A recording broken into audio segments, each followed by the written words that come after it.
effort to crack down on extremely high electric bills experienced by many, especially this past winter. Today, the State Department of Public Utilities announced some big changes to when utility companies can revise their rates.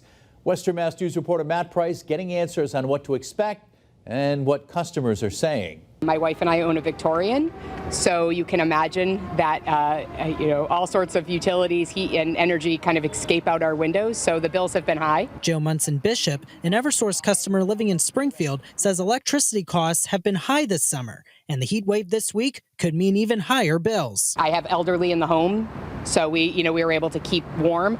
Now it's a matter, especially with 95-degree weeks, of not cranking the air conditioning. Eversource customer and Springfield resident Luis Ortiz says he has not used the air conditioner that much during the summer, and his bills have not been too bad. However, he tells us his winter bills were high. During the winter, the last bill, the highest bill was $100-something.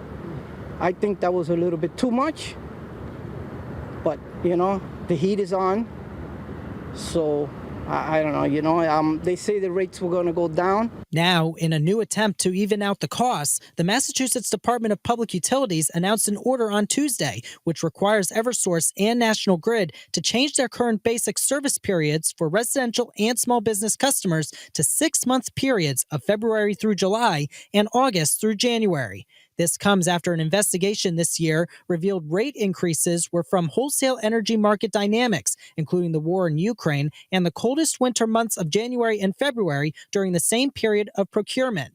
We reached out to the utility companies for reaction.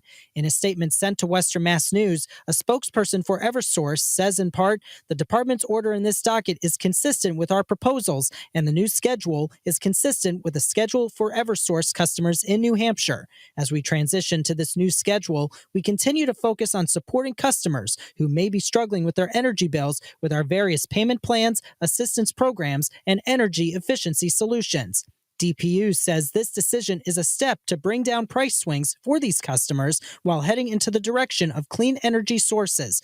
Both Ortiz and Munson Bishop think this is a good idea.